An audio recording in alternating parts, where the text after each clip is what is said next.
গাজায় হতাহতের প্রকৃত সংখ্যা নিয়ে চলমান বিতর্কে নতুন মাত্রা যোগ করেছে আন্তর্জাতিক গবেষণা।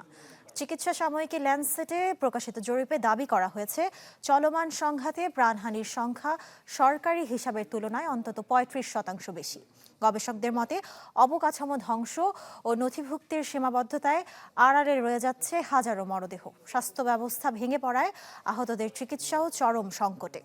সীমিত হাসপাতাল সেবা আর অপারেশন ঘাটতির কারণে দীর্ঘমেয়াদী মানবিক বিপর্যয়ের আশঙ্কা করছেন বিশেষজ্ঞরা।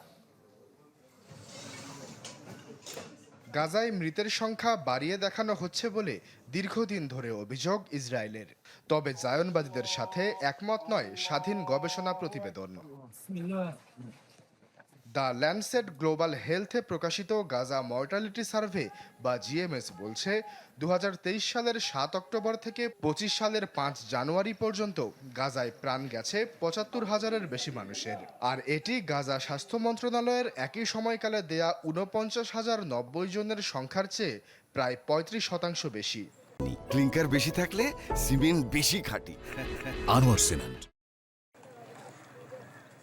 চলতি বছরের 27 জানুয়ারি পর্যন্ত মন্ত্রণালয়ের সর্বশেষ হিসাবে নিহতের সংখ্যা মাত্র 72,000 ছাড়িয়েছে। এর মধ্যে যুদ্ধবিরতি ঘোষণার পরেও 488 জন নিহত হয়েছেন। লন্ডনের রয়্যাল হলওয়ে বিশ্ববিদ্যালয়ের নেতৃত্বে পরিচালিত এই জরিপের গবেষকরা বলছেন, হাসপাতাল ও প্রশাসনিক কেন্দ্রগুলো ধ্বংস হয়ে যাওয়ায় মৃত্যু নথিভুক্ত অবকাঠামো ভেঙে পড়েছে। ফলে স্বাস্থ্য মন্ত্রণালয়ের সংখ্যাটি মূলত একটি ন্যূনতম সীমা মাত্র, পূর্ণচিত্র নয়। হাজারো মরদেহ এখনও ধ্বংসস্তূপের নিচে চাপা পড়ে আছে।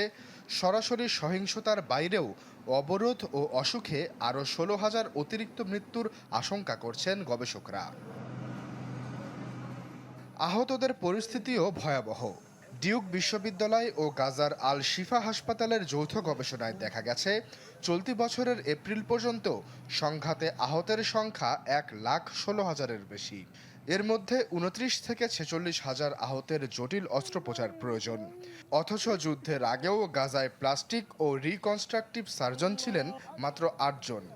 গবেষকরা সতর্ক করেছেন, অস্ত্রোপচারের সক্ষমতা যুদ্ধপূর্ব মাত্রায় ফিরলেও পিছিয়ে পড়া রোগীদের সারিয়ে তুলতে আরও 1 দশক লেগে যাবে।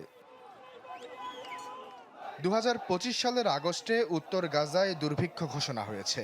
গাজার 80-এরও বেশি শতাংশ এলাকা এখন জোরপূর্বক উচ্ছেদের আওতায়। গবেষকরা বলছেন, আন্তর্জাতিক মানবিক আইনের সুরক্ষা সত্ত্বেও স্বাস্থ্যকেন্দ্রগুলো বারবার হামলার শিকার হচ্ছে। আশ্বাস চৌধুরী, চ্যানেল 24।